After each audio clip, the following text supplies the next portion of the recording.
नमस्कार, मी मनोज भोयर. जय महाराष्ट्रमध्ये आपल्या सर्वांचं स्वागत आहे. 3 दिवसाच्या अखिल भारतीय मराठी साहित्य संमेलनाचे नाशकात रविवारी सूप वाजले. आधी गीतकार जावेद अख्तर यांच्या नावाला हिंदुत्ववादी संघटनेचा विरोध आणि नंतर ज्येष्ठ पत्रकार गिरीश कुबेरांवर केलेल्या शाईफेकीनं साहित्य संमेलन चांगलंच गाजलं. असं असलं तरी साहित्याबद्दल साधक बाधक चर्चा झाली. एकीकडे अखिल भारतीय मराठी साहित्य संमेलनाचे आयोजन झाले, तर दुसरीकडे नाशकातच विद्रोही साहित्य संमेलनाचंही आयोजन झालं, ज्याचं उद्घाटन शास्त्रज्ञ आणि कवी आणि विचारवंत गोहर रजा यांनी केलं. घेऊया दोन्ही साहित्य संमेलनाचा आढावा. सारस्वतांचा मेळा.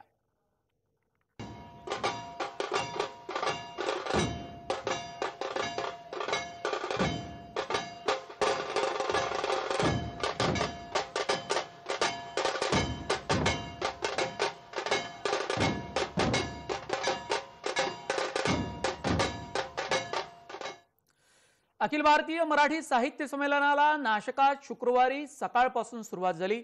शुक्रवारी सकाळी कुसुमाग्रज स्मारकापासून काढण्यात आलेल्या ग्रंथदिंडीनं 94व्या अखिल भारतीय मराठी साहित्य संमेलनाला सुरुवात झाली. साहित्य संमेलनाच्या निमित्तानं निघालेल्या ग्रंथदिंडीत ढोल ताशांचा गजर ऐकायला मिळाला. संमेलनात सहभागी रसिकांनी लेझिम खेळत दिंडीत सहभाग नोंदवला.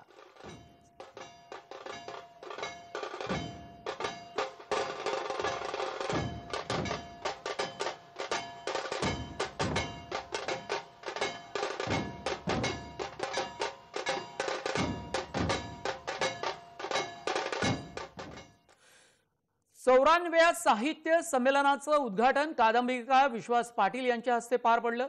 स्वागताध्यक्ष छगन भुजबळ, जावेद अख्तर, मंत्री सुभाष देसाई, खासदार श्रीनिवास पाटील यांच्या हस्ते दीप प्रज्वलन झालं. संमेलनाध्यक्ष डॉक्टर जयंत नारळीकर यांनी या कार्यक्रमाला ऑनलाईन उपस्थिती दर्शवली.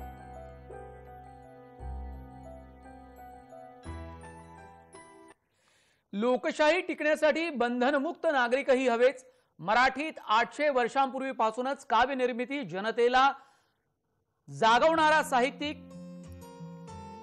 जावेद अख्तर यांचं वक्तव्य. लोकशाही टिकण्यासाठी बंधनमुक्त नागरिकही हवेच असं रोखठोक मत गीतकार जावेद अख्तर यांनी व्यक्त केलं. मराठीत 800 वर्षांपूर्वीपासूनच काव्य निर्मिती झाली असल्याचंही त्यांनी सांगितलं. जनतेला जागवणारा साहित्यिक सत्ताधाऱ्यांना अप्रिय असतो असं मत सुद्धा अख्तर यांनी नोंदवलं. जनसंवाद करणारा मराठी साहित्यिकच खरा श्रेष्ठ असतो. मातृभाषेमुळे माणूस इतिहासातून वर्तमानात येतो. जोडणारी भाषाच आता तोडू लागली आहे. अख्तर यांचं वक्तव्य. छत्रपती आणि पेशव्यांच्या दरबारा शायरांनाही स्थान असल्याचं गीतकार जावेद अख्तरांनी संमेलनाच्या उद्घाटनपर कार्यक्रमात म्हटलेलं आहे. मैं समझता हूं कि जनतंत्र के लिए जहाँ एक पार्लियामेंट ज़रूरी है, जहाँ असेंबली ज़रूरी है, जहाँ पॉलिटिकल पार्टीज ज़रूरी हैं, जहाँ सत्ताधारी सरकार भी है, जहाँ ऑपोजिशन भी है, वहीं ऐसे नागरिक भी ज़रूरी हैं जो किसी भी बंधन में ना हो, जो वो बोल सके जो उनका दिल चाहे, जो वो लिख सके जो उनका दिल चाहे. साहित्यकार को किसी पार्टी का वफादार नहीं होना चाहिए. साहित्यकार को एक संस्कार का, एक आदर्श का और अपने देश का वफादार होना चाहिए. मैं इस योग्य हूं कि नहीं कि मैं मराठी साहित्य सम्मेलन में जाके बोलूं, लेकिन फिर मुझे याद आया कि मैंने पढ़ा हुआ है कि पेशों के दरबार में भक्ति के कवि, अभंग, पवाडा, भारूड के माने हुए लोग होते थे, तो वहां शायर भी आया करते थे. और ये बात छत्रपति शिवाजी के दरबार के बारे में भी सच्ची है. तो मैंने कहा कि ये दरबार है मराठी साहित्य का, और मैं एक छोटा मोटा मामूली शायर, मैं इस दरबार में पूरे आदर, पूरे सम्मान के साथ जाता हूं. आप लोगों को मेरा प्रणाम, मेरा सलाम. उन बड़े बड़े राइटर्स ने इन औरतों से कहा कि तुम्हें क्या अधिकार है लिखने का, बाकियों को तो छोड़िए, बड़े बड़े राइटर्स बोल रहे थे। अब ये हमारे यहां देखिए, हमारे ये भी थी, इसके बहुत बाद एक आई बहनिया देवी, वो भी थी, बाई बहनिया बाई, ये भी थी।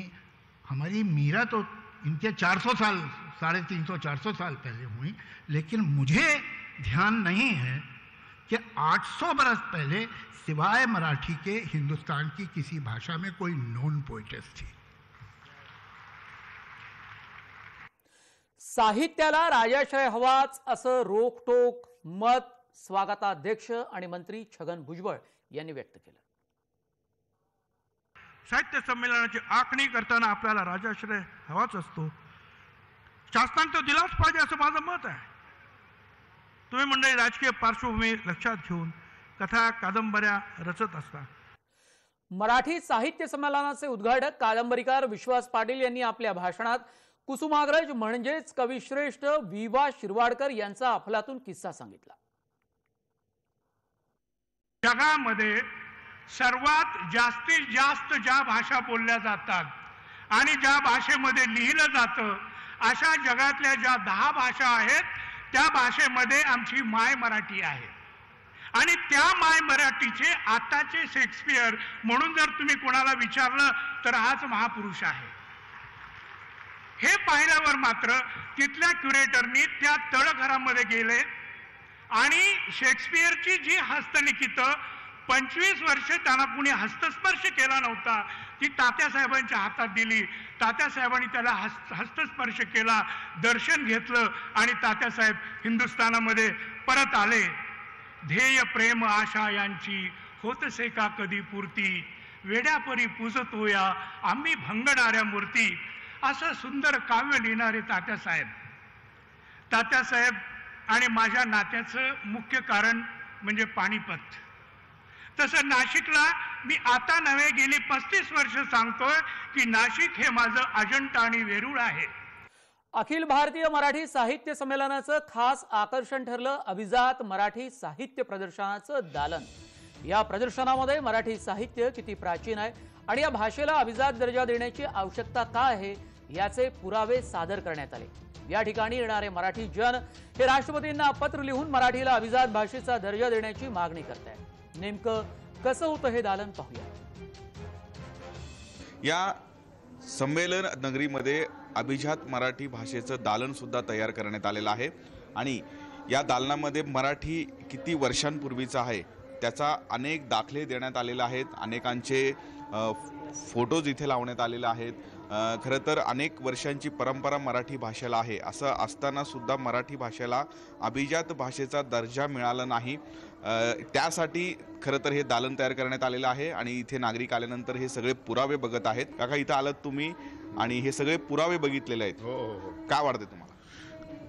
तर 2220 वर्षापूर्वीची सर्व आम्ही शांतता कोर्ट चालू आहे या हॉलमध्ये सर्व ऐकलं आणि ते पाहिल्यानंतर म्हणजे अगदी खरोखरच मराठी भाषा ही खूपच जुनी आहे आणि प्राकृत भाषा आहे। सरकारने त्याला दर्जा देण्यास खूप उशीर केलेला आहे। कारण मराठी भाषेला अजूनही इतकी म्हणजे भारत स्वतंत्र होऊन 70 वर्ष झाली आणि मराठी भाषा इतकी आता महाराष्ट्राची लोकसंख्या 12 कोटी आहे, म्हणजे 12 कोटी मराठी माणसं असताना सुद्धा अजून अभिजात दर्जा मिळाला नाही।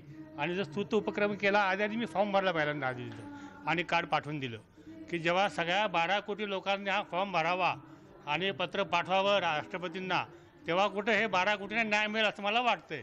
खूप चांगली माहिती मिळाली, म्हणजे अजंठा वेरूळ, बौद्ध लेणी आणि खूप म्हणजे गुप्त माहिती मराठीत किती अभिजात आहे, लपलेली आहे। म्हणजे स्वातंत्र्य इतिहास आणि इसवी सन पूर्वीपासूनच माहिती ह्या दालनामध्ये मिळाली। किरण गोटूर, जय महाराष्ट्र न्यूज, नाशिक। नाशिकच्या साहित्य संमेलनामध्ये सलग 3 दिवस कवी कट्टा आयोजित केला गेला। हा कट्टा सगळ्यांचंच आकर्षण ठरला। या कवी कट्ट्यामध्ये किशोर कदम यांच्यासहित अनेक कवींनी सहभाग नोंदवला।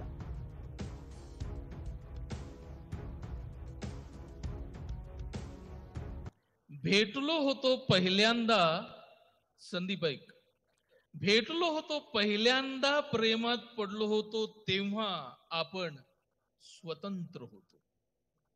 भेटलो होतो पहिल्यांदा, प्रेमात पडलो होतो तेव्हा आपण स्वतंत्र होतो. स्वातंत्र्य होतं तेव्हा एकमेकांना दिलेल्या फुलांना, चाललेल्या रस्त्यांना, इमारतींना, पाहिलेल्या शहरांना, गावांना, वर्तमानपत्रांना तेव्हा बोलता येत होतं. वर्तमानपत्रांना तेव्हा बोलता येत होतं. बुजुर्गांचा मान असायचा अग्रलेखांना. जाहिराती होत नसत बातम्यांच्या. बुद्ध, तू म्हणालास तहान हे दुःखाचं मूळ. बुद्ध, तू म्हणालास तहान हे दुःखाचं मूळ. बघ, समष्टीवरून ओवाळून 3दा थुंकी टाकून भिरकावून दिली मी दिगंतावर अणुरेणूत निपजलेली विक्राळ जगडव्याळ तहान. भूक, अपेक्षा, तहान, स्वप्न, इच्छा साऱ्यांची कुरवंडी ओवाळून मोकळं झाल्यावरही या निचेष्ट देहाला काहीतरी खुपते आहे आतून. ते काय आहे मग? अखिल भारतीय मराठी साहित्य संमेलनात 250 पुस्तकांचे स्टॉल्स होते. पुस्तकांना वाचकांचा खूप चांगला प्रतिसाद मिळाला. या स्टॉल्समध्ये लाखो पुस्तकं संमेलनाला येणाऱ्या रसिकांसाठी उपलब्ध करण्यात आली. पाहूया वाचकांशी किरण गोटूर यांनी केलेली बातचीत. या संपूर्ण संमेलनामध्ये तब्बल 250 पुस्तकांचे स्टॉल्स लागलेले आहेत. खरं तर वेगवेगळे पुस्तकं या स्टॉल्समध्ये नागरिकांसाठी उपलब्ध झालेले आहेत. फक्त नाशिकच नव्हे, उत्तर महाराष्ट्रच नव्हे, संपूर्ण महाराष्ट्रभरातून रसिक असतील, साहित्यिक असतील, हे नाशिकमध्ये दाखल झालेले आहेत आणि ते सगळे रसिक नागरिक इथे येऊन भेट देतात आणि आपल्याला आवडलेले पुस्तकंसुद्धा हे सगळे लोक खरेदी करत आहेत. माझ्यासोबत जोष्टी स्टोअरचे प्रमुख आहेत वसंत सर. सर, काय सांगाल, कशा पद्धतीने एकूणच तुम्हाला प्रतिसाद आहे? आज या ठिकाणी प्रदर्शनाकरता जवळपास महाराष्ट्रातून 250हून अधिक प्रकाशक, पुस्तक विक्रेते आलेले आहेत आणि सगळ्या प्रकारची साहित्य संपदा, ज्याला आपण म्हणूया, कथा असेल, कादंबरी असेल, कविता असेल, नाटक असेल, आध्यात्मिक असेल, ज्योतिषशास्त्र असेल, पर्यावरण असेल किंवा विज्ञान असेल, या सगळ्या वाङ्मयीन प्रकारावरची पुस्तकं ही सगळी या संमेलनामध्ये अनेक स्टॉलच्या माध्यमातून लागलेली आहेत. आणि मला सांगायला आनंद वाटतो की असं आपण म्हटलं जातं की लोक मराठी वाचत नाही, पण त्यांनी संमेलनात येऊन पाहावं, त्यांना दिसेल की लोक किती भरभरून पाहत आहेत, पुस्तकं चालत आहेत, पुस्तकं विकत घेत आहेत आणि सगळ्या स्टॉलवर भरभरून गर्दी ही रसिकांची झालेली आहे. मराठी माणूस हा चांगला वाचक आहे आणि अनेक जी साहित्य संमेलन, जसं मला गेली 10-15 वर्षापासून मी सातत्यानं सर्व साहित्य संमेलनाला जातो आहे, तर मराठी रसिक जे आहेत ते या वाचन संस्कृतीला भरभरून प्रतिसाद देतात. असं म्हणा की या रसिक वाचकांना, मराठी रसिक वाचकांना आपले साहित्य संमेलन म्हणजे ही एक चांगली मेजवानी असते. या मराठी पुस्तकांचे एकूणच वाचक आहेत ते सगळं एक परिस्थिती आपल्याला इथे बघायला मिळतोय. मी तुम्हाला हे स्टॉल्स दाखवतो. अशा पद्धतीचे स्टॉल्स या संमेलन नगरीमध्ये लागलेले आहेत. किरण गोटूर, जय महाराष्ट्र न्यूज, नाशिक. अखिल भारतीय साहित्य संमेलनाच्या दुसऱ्या दिवशी शिक्षकांनी आणि विद्यार्थ्यांनी सुद्धा हजेरी लावली. या निमित्तानं संमेलनाच्या ठिकाणी काही विद्यार्थी आणि शिक्षक यांची बातचीत केली. आमचे प्रतिनिधी मनोहर शेवाळे यांनी. नाशिकच्या कुंभनगरीत साहित्याचे देखील कुंभ भरलेला आहे. जणू कुठेतरी मोठी एक यात्रा आहे. साहित्याचा मेळा, साहित्याचा दरवळ इथं वाढलेला आहे. कालपासून उद्घाटन झाल्यानंतर अतिशय इथे साहित्यिक वाचक मोठ्या प्रमाणात उपस्थित आहेत. आपण आज साहित्य मेळ्याचा दुसरा दिवस आहे. आपण या साहित्य नगरीत आलो आहेत आणि इथं काही विद्यार्थी, काही शिक्षक आहेत जे बाहेरून आलेले आहेत बघण्यासाठी. आणि नाशिकच्या नगरीत एक कुठेतरी संमेलन भरतं आहे आणि एक नाशिकच्या नगरीत संमेलन म्हणतात. आपल्याला काय फील होतं आणि तुम्ही कशासाठी आलात नेमकं? आम्ही या संमेलनासाठीच खास आलो आहे. आम्ही शाळा रिप्रेझेंट करतोय. आमची खूपच आनंद होतोय. म्हणजे नाशिकसारख्या शहरामध्ये एवढं मोठं संमेलन जे भरलेलं आहे, तर खूप अभिमानाची गोष्ट आहे नाशिककरांसाठी. सगळ्यात महत्त्वाची गोष्ट म्हणजे जिथे हे नाशिक तीर्थक्षेत्र आहे, तिथे हे ज्ञानक्षेत्र झाल्यासारखंही आता वाटतं आहे. आणि नवीन पिढीमध्ये मराठी साहित्याची रुची बाळगण्यासाठी, त्यांना मराठी साहित्याबद्दल माहिती करून देण्यासाठी हे साहित्य संमेलन खूप खूप खूप खूप महत्त्वपूर्ण ठरणार आहे. मला खूप अभिमान वाटतो. नाशिकमध्ये साहित्य संमेलन होतंय खूप वर्षांनंतर. आम्ही सगळ्यांनी मराठी कविता लिहिल्या आहेत तिकडे प्रसिद्ध करण्यासाठी. आम्हाला खूप छान वाटतंय. खूप सारी माहिती बघते इथे. जय महाराष्ट्रासाठी मनोहर शेवाळे, मालेगाव. पुस्तक प्रदर्शनात स्वातंत्र्यवीर विनायक दामोदर सावरकर साहित्य दालनाचा देखील एक स्टॉल लावण्यात आला. या दालनात सावरकर यांच्या जीवन आणि साहित्यावर आधारित अनेक पुस्तकं उपलब्ध होती. वाचकांनी सावरकरांची पुस्तकं सुद्धा विकत घेतली आणि या स्टॉलला सुद्धा चांगला प्रतिसाद दिला.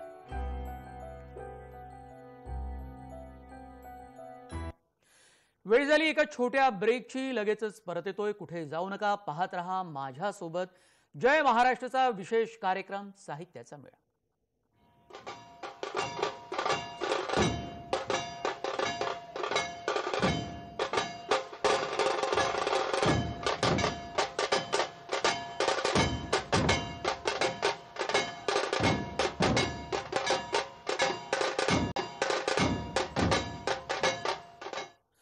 सारस्वतांचा मेळा या विशेष कार्यक्रमात आपलं पुन्हा एकदा स्वागत आहे.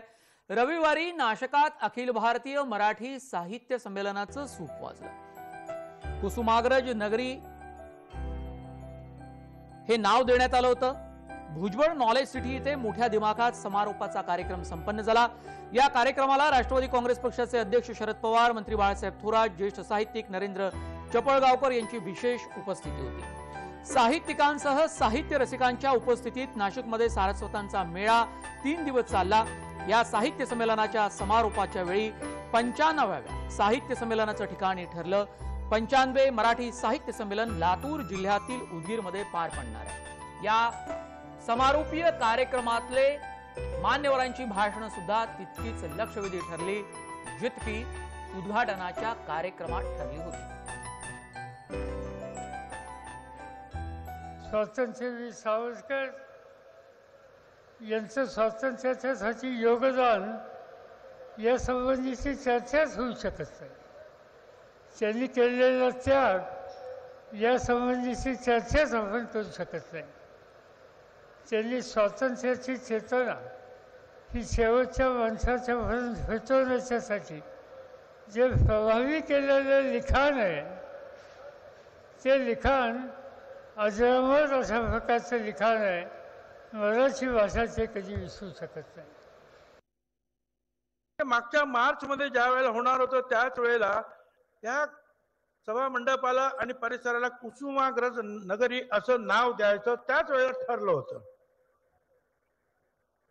आता एकदा ते नाव त्यावेळेला ठरलं. आम्ही नाशिकचे कुसुमाग्रज ज्ञानपीठ हे नाव दिलं. मला हे कळत नाही या नावाला का विरोध व्हावा. विरोध करण्याचं कारण काय? आज आम्ही म्हणतो की मराठी ज्ञानभाषा करायची आहे.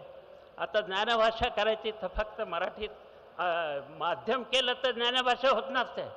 ज्ञानभाषा करायची असेल तर मराठी शाळांच्यासाठी तुम्ही त्यांना इक्विपमेंट, त्यांना जे काही साधन सामुग्री पाहिजे ती द्या. आज मुलं इंग्रजीकडे का जातात? पुस्तकं रंगीत असतात.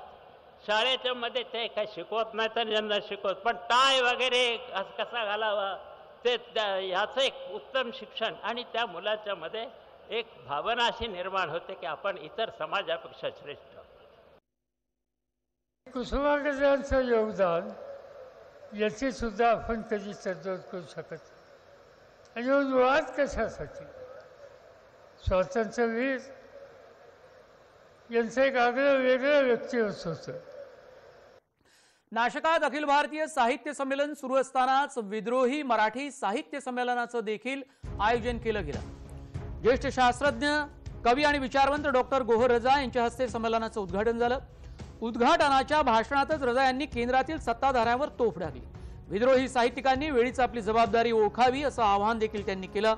विद्रोही साहित्याची मशाल महाराष्ट्रातील सर्व शहरात, राज्यात जावी. महाराष्ट्राबाहेर जात देशभरात विद्रोही साहित्याचा जागर होण्याची गरज आहे असं मत सुद्धा रजा यांनी व्यक्त केलं.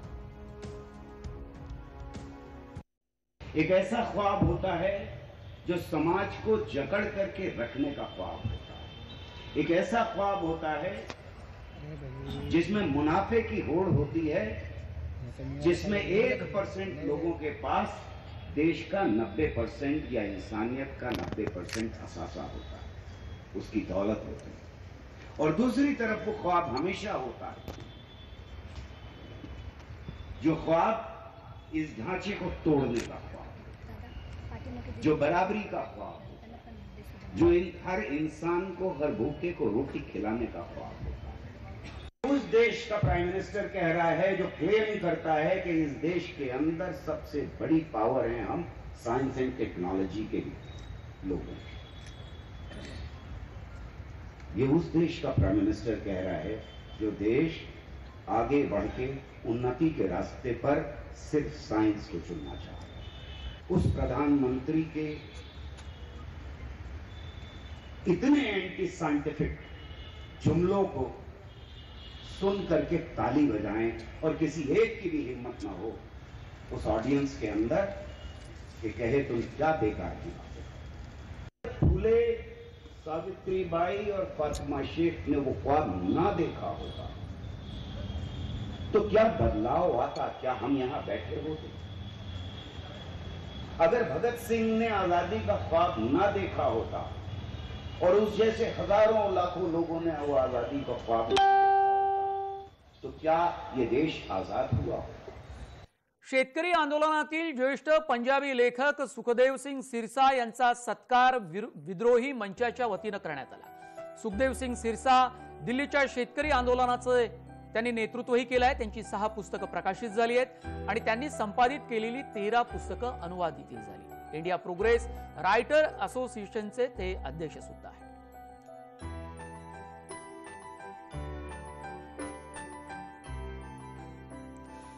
नाशिकमध्ये 2 दिवसाचं विद्रोही साहित्य संमेलन पार पडलं। संमेलनाच्या दुसऱ्या दिवशी बालकलाकारांनी सादर केले आपले कलागुण। या बालकलाकारांच्या कलागुणांमुळे विद्रोही साहित्य संमेलनास वेगळीच रंगत आली। 15 शाळांच्या 300हून अधिक विद्यार्थ्यांनी यात सहभाग घेतला।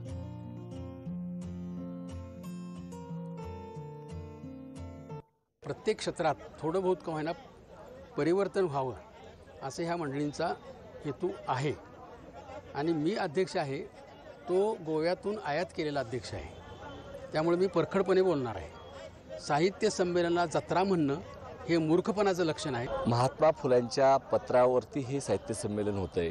बहुजनांचे लोक जेव्हा साहित्यिक लिहितील ते खरं साहित्य संमेलन होईल आणि उंटावरून शिळ्या हाकलणाऱ्यांचं साहित्य संमेलनात मी जाणार नाही जी भूमिका महात्मा फुल्यांनी घेतली तीच आज आपण अवस्था पाहत आहोत अखिल भारतीयची। आणि विद्रोही साहित्य संमेलनाची भूमिका आहे साहित्यिकांनी भूमिका घेतली पाहिजे। या देशामध्ये जे जे चाललेलं आहे त्याच्यावरती बोललं पाहिजे। फक्त पुरस्कारासाठी बोलणारे साहित्यिक आम्हाला नकोय। या साहित्य संमेलनामध्ये बहुजन, दलित, पददलित, कष्टकरी, कामगार, महिला। साहित्य संमेलन म्हणजे साहित्यिक, कवी, लेखक यांच्यासह वाचक आणि दर्शकांनाही एक पर्वणीच असते।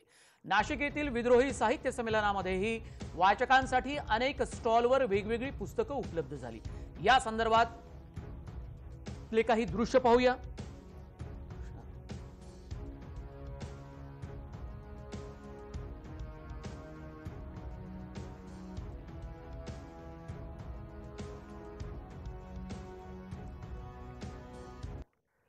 साहित्य संमेलनाच्या समारोपाच्या दिवशी ज्येष्ठ पत्रकार गिरीश कुबेर यांच्यावर साहित्य संमेलनाच्या परिसरात समारोपाच्या दिवशी शाही फेक करण्यात आली। रविवारी दुपारी 2 वाजताच्या सुमारास हा प्रकार घडला। छत्रपती संभाजी महाराजांबद्दल कुबेर यांनी लिहिलेल्या पुस्तकातील मजकुरावर आक्षेप घेत शाही फेक करण्यात आली। पाहूया या संदर्भातल्या राजकीय काही प्रतिक्रिया आणि संभाजी ब्रिगेडने आपली मांडलेली बाजू। शाही पेटल्याचं अशा प्रकारच्या संमेलनामध्ये समर्थन करण्याचं काही कारण नाही, असं होता कामा नये। तथापि अशा प्रकारचं लिखाणच करण्याची काय आवश्यकता आहे? या ठिकाणी स्वतःला जे विचारवंत समजतात आपल्या लिखाणातनं समाजामध्ये जातीय तेढ होणार नाही, त्या ठिकाणी समाजातील वेगवेगळ्या घटकांची जी दैवत आहेत त्यांचा अपमान होणार नाही, त्यांच्या भावनांना ठेस लागणार नाही, याची काळजी पण सुजान समजणाऱ्या लोकांनी घ्यायला पाहिजे ना।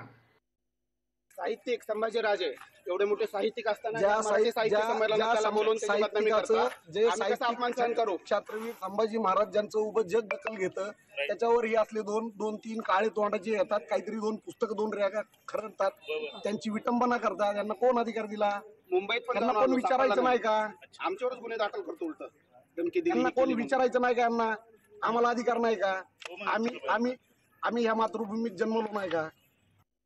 छत्रपती संभाजी महाराजांचं जे दैदिप्यमान कार्य, कर्तृत्व आणि इतिहास आहे, चारित्र्य संपन्न आयुष्य आहे आणि छत्रपती शिवाजी महाराजांना सर्वोच्च मानणारं त्यांची जी प्रेरणा आहे, त्यांचं जे कार्य आहे ते संपवण्याची सुपारी गिरीश कुबेर सारख्या गडकरींपासून गिरीश कुबेर पर्यंत सगळ्या इतिहासकारांनी घेतलेला आहे। संभाजी महाराजांना बदनामी करण्याची सुपारी घेतलेली आहे आणि हे आम्ही कदापिही खपवून घेणार नाही। गिरीश कुबेर यांनी renaissance state the unwritten story of the making of Maharashtra या पुस्तकात छत्रपती संभाजी महाराजांची बदनामी केली असा आरोप संभाजी ब्रिगेडने केला आणि या पुस्तकावर बंदी घालावी अशी मागणी सुद्धा मुख्यमंत्री उद्धव ठाकरे यांच्याकडे केली। मुळात आक्षेप कोणत्या मजकुरावर आहे तोही पाहूया। गिरीश कुबेर यांच्या पुस्तकातील मजकूर, छत्रपती संभाजी महाराजांनी सोयराबाईची हत्या केली।